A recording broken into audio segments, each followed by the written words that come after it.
Hey everyone, today I'm here with Mr. Alex Heiden, founder of Closify, and we're going to be diving into how he started his business and also how he's grown it to where it is today. Alex, thanks for coming on.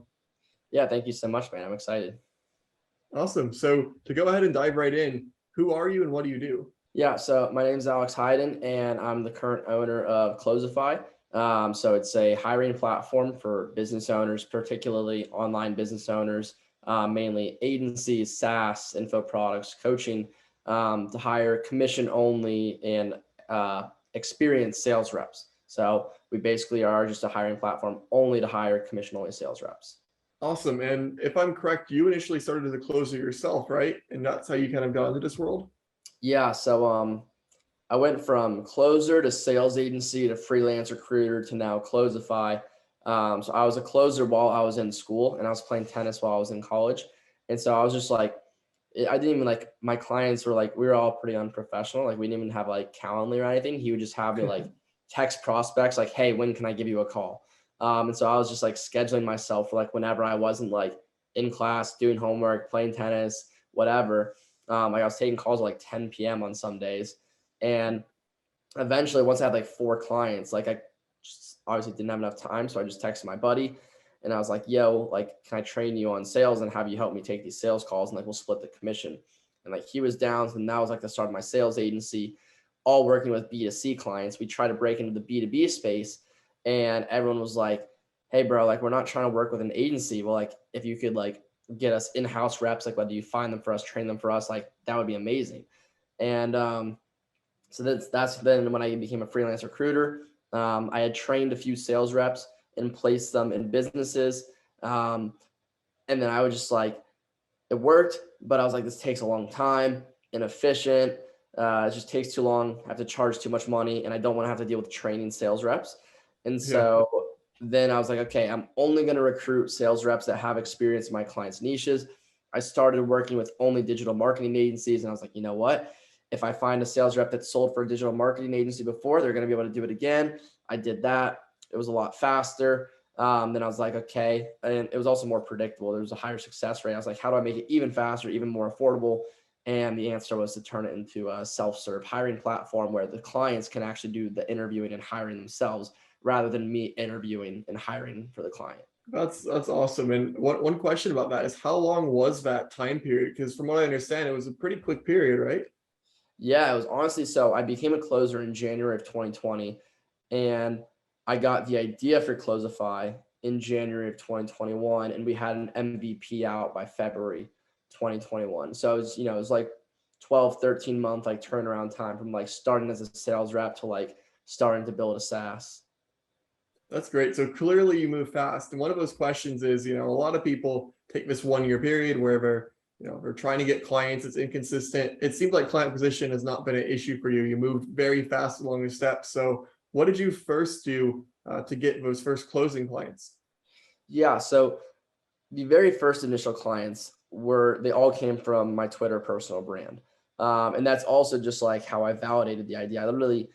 I launched Closify with a thread, and like the ending call to action was like DM Closify if you want sales reps. And I remember going to bed and I woke up to like 50 plus DMs. And so I was like, okay, like this is like validated.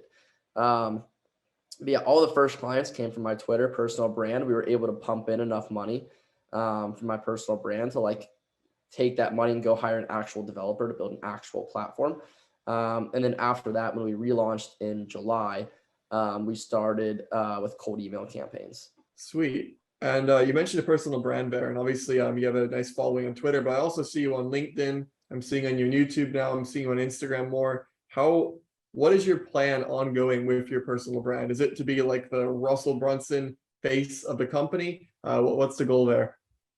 Yeah. So it's something I personally, it's one of my least, I really like Twitter because obviously you just like get to type out your thoughts, right? Um, I'm not a big fan of making content. Like I'm not a huge fan of recording YouTube videos. I'm not a huge fan of like recording little snippets for like shorts or reels. Um, but I realize it's inevitable at this point if you want to really grow a business. Like you look at the people like Hormozy and like even Grant Cardone, like they're all doubling down on growing their personal brands and putting out content because it just makes you this authority. And so I've realized it's an inevitable thing that has to happen at this point. So I am actually focusing a lot on growing my personal brand now to kind of be like almost, I guess you could kind of say like a micro influencer in like the B2B space is more so of like my hopes, and like growing B2B companies with end-to-end sales teams. That's kind of like how I want to brand myself. And so, yeah, like I've hired a YouTube video editor. I have someone that makes like little snippet videos for like other platforms. So yeah, I am focusing on that at this current time. And by focusing on that, is that because the platform runs on its own pretty well, or do you have partners that handle more of a delivery side? No, so it runs very on its own. So if you think about it, we're a platform, right? And so essentially the only human labor required for fulfillment is continuing to get new sales reps into the platform, right? And so we get a couple hundred applications per month. And then basically we have a recruitment or an HR person that will reach out to the people that their qualifications based on the application meet requirements, schedule an interview, verify their experience, make sure they have like, enough hours open per day to, sell for our clients. And then they get uploaded into the platform. And so that's the only labor on the fulfillment side. The rest of it, the platform obviously does it itself.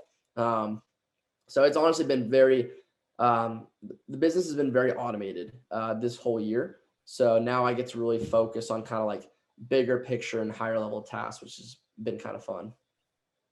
Yeah, that's definitely exciting. I see you mentioned that you guys vet the salespeople. How many people do you have pre-vetted on your platform right now? Yes, we have about 200 people.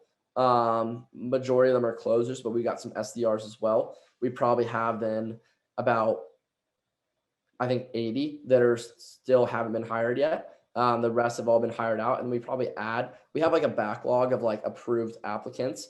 We kind of like waterfall like 10 to 15 new people in per week, just so that way our clients don't get like choice overload. But then now that we also kind of have so many reps, so we're also we're rolling out a new feature now where they can just put out a job application and say like, hey, only apply to this if you meet XYZ criteria. So that way they don't have to like scroll and go interview too many people themselves.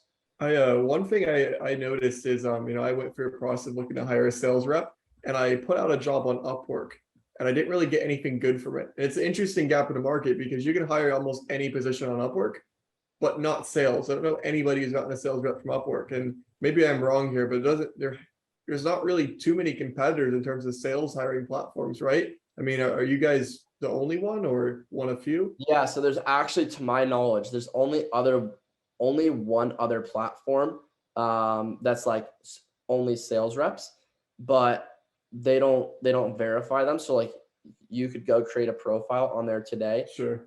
And a lot of them are hourly still. It's like they're kind of VAs. They're like $3 an hour, like salespeople. So obviously you can take a guess of how well they will perform.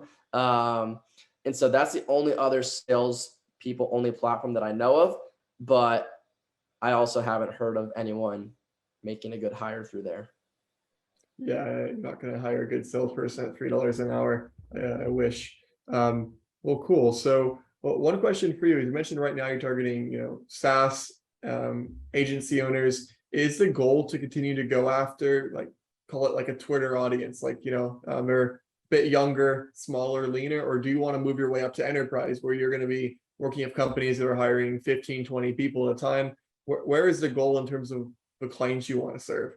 Yeah, I do like working with these online business owners because it's like, I don't want to say it's easier, it's just like more predictable because like we're sourcing the people that already have experience in there. When you get into enterprise sales, I think it would be more difficult because then you're sourcing people that are experienced in enterprise sales again. And then like then you're getting into a lot of the like base pay plus commission type sales stuff.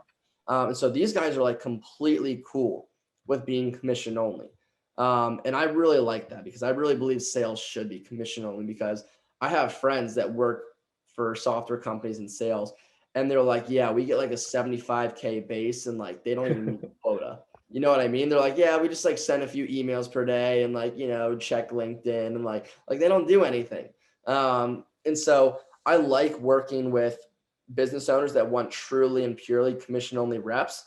And I like working with sales reps that are fine meaning purely commission because they're hungry. They want to sell. They do a great job for the business owner. So, and not to mention, obviously, as you know, like it's a booming industry. Like there's new agencies coming out every single day. Yeah. There's new SaaS coming out every single day. We work with solar companies. So like solar is obviously really big right now. So, like maybe one day we expand outside of what we're doing, but for right now, the companies that we're working with, like they're all rapidly growing industries. Yeah, that does make sense. One question for you too, in terms of getting these clients, we talked about the personal brand, but you also mentioned cold email. So are you doing outbound on pretty much every social channel on cold email, or are you exclusively outbound on cold email? No, so we're doing it all. What's working best for us right now, even probably is probably LinkedIn. We have a really Really? fire LinkedIn strategy. And if you care to learn, it's like we honestly probably get more. My SDRs probably get more inbound calls booked than outbound because literally there's like a little hack where you can like send 750 connection requests per week and bypass the limit. And then I just have them take my Twitter threads and repurpose them into LinkedIn content. And they just repost my content like 3 times a day and they send a ton of connection requests. And when people accept it, they see all this content that's like pretty good content that has like an ending call to action for Closify. And so they get a lot of inbound leads every single week. And it's working really, really well. Cold email works really, really well for us for a while too. We don't have many campaigns running right now. At one point, I think we were sending like 500 emails a day. And we had a super simple script and it was probably booking us, I don't know, 50 calls a week from cold email alone. But we rotated a little bit down from cold email and we're probably doing a little bit more on LinkedIn right now. And then SEO also is a big traffic source right now. I think we get like 1,500 visitors a month to our homepage from SEO. Yeah, that's interesting of SEO. We've gotten a few calls from SEO about really intentionally doing it. And I mean, it clearly works if you know what you're doing, but definitely not talked about as much. Circling around to LinkedIn, if I understand correctly, you're not doing outbound messaging sequences. You're not even messaging people. You're just adding them and letting them see content. Is that right? We do still have messenger campaigns running inside of an automation tool. So it will DM every single person that accepts the connection request. And there's like 2-3 follow-ups.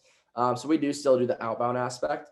But like I said, I honestly think we probably book more calls from like people reaching out to us inbound. That's cool. That's cool. I've had a reasonable amount of success with LinkedIn, but I haven't really optimized it. So maybe after a call, I'll ask you about that 750 a week trick. That sounds cool.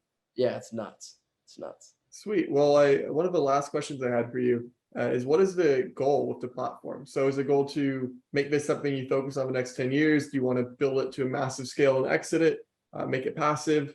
What are your plans? Yeah, at this current moment, the goal is definitely an exit. But at the same time, you never know. It's funny because I think it might have been Hormozy that said it, or someone said it. It might have been him. But they were like, in theory, if you have a business that's making you a lot of money and it's relatively hands off, like, why would you sell that? You know what I mean? Like, why wouldn't you just keep raking in, however much money you're taking without having to do a whole lot of work? So, like right now, I think I definitely want to sell it. But who knows? Another year, 2 years could go by, and I'm like, I'm making a lot of money from this. I'm not doing a whole lot of work. I don't really know what I would do after. So like, why don't I just keep it? So I'm not sure, honestly. Now, obviously, it's not something I have to decide on anytime soon, which is nice. Sure. The one thing I'll say though is I actually did. It was funny. I hired a lawyer recently though, just because like I learned I had no experience or knowledge about exits really, and he was like, yeah, there's like a whole lot of stuff and like contracts between you and your employees and like all this other stuff that like you'd have to have in order long before you exit if you ever do want to exit. So like we are doing a little bit of like structure work right now in terms of like legal structure and stuff like that, just to make sure if the option's there if I want it to be there. Okay, that makes a lot of sense. And yeah, that definitely sounds like a not as exciting work as personal brand and outbound. So I can see. Nice. Well, Alex, appreciate you coming on. I know I like to keep these interviews short, snappy, is really informational about what you're doing. As a last question, where can people go to learn more about you? Yeah, again, Twitter's probably going to be the best option. It's just at AlexH459. That's where I put out the most content and interact with people the most. Sweet. All right. I'll go ahead and link your Twitter down below. also your YouTube, and a link to Closify if you do want to sign up. Thanks for coming on, Alex. Thank you, bro. I appreciate it.